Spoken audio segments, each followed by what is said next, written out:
ങ്ങൾ, ചില സൗന്ദര്യ പിണക്കങ്ങൾ, ഇതൊക്കെ വിദഗ്ധരുടെ അഭിപ്രായത്തിൽ വളരെ നല്ലതാണ് എന്നാണ് അഭിപ്രായം.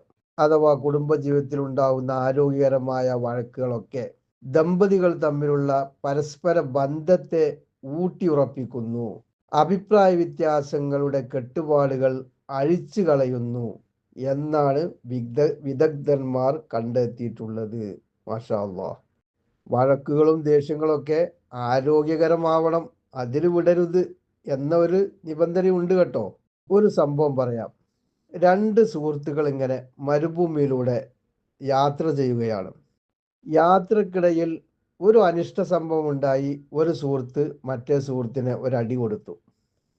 അടി കിട്ടിയ ആൾ എന്ത് ചെയ്തു?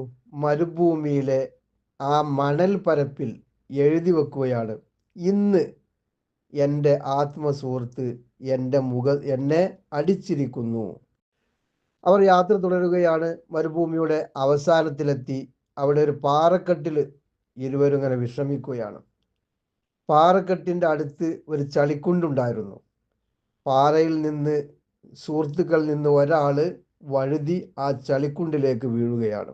ചളിക്കുണ്ടിൽ മുങ്ങിത്താഴുന്ന തൻ്റെ ആത്മസുഹൃത്തിനെ രണ്ടാമൻ അതിൽ നിന്നും രക്ഷപ്പെടുത്തുകയാണ്. നേരത്തെ അടി കിട്ടിയ ആ സുഹൃത്തുണ്ടല്ലോ, അതേ സെയിം വ്യക്തി തന്നെയാണ് ഇപ്പോൾ ചളിക്കുഴിയിൽ നിന്നും രക്ഷപ്പെട്ടത് എന്ന് ഓർക്കണം.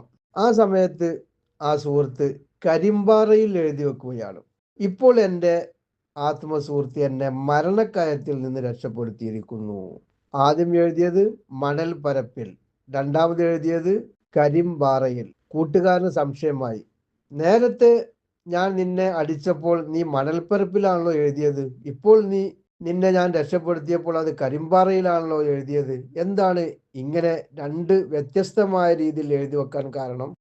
ആ സുഹൃത്ത് പറയുകയാണ്, ആ മണൽപ്പരപ്പിൽ എഴുതിയതുണ്ടല്ലോ, അത് ക്ഷമയാകുന്ന ഇളം തെന്നൽ കാറ്റ് വരുമ്പോൾ അതങ്ങ് മാഞ്ഞു പോകും. എന്നാൽ കരിമ്പാറയിൽ എഴുതിയത് നീ എനിക്ക് ചെയ്ത നന്മയാണ്. ഏത് കാറ്റ് വന്നാലും കോള് വന്നാലും പേമാരി വന്നാലും മായാത്ത മുദ്രയായി എക്കാലത്തും അത് ഓർക്കാൻ വേണ്ടിയാണ് ഞാൻ അങ്ങനെ എഴുതി വെച്ചത്. അതായത് ജീവിതത്തിൽ നമുക്ക് ദുഃഖങ്ങൾ ഉണ്ടാകും, വിഷമങ്ങൾ ഉണ്ടാകും, ദേഷ്യമുണ്ടാകും, വെറുപ്പുണ്ടാകും. എന്നാൽ അതിൻ്റെയൊക്കെ ഭാണ്ഡങ്ങൾ അധിക നേരം ചുമക്കരുത്.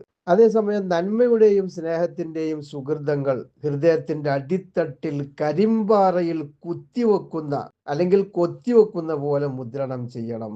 ഈ സന്ദേശമാണ് ആ സുഹൃത്ത് അവിടെ നൽകിയത്.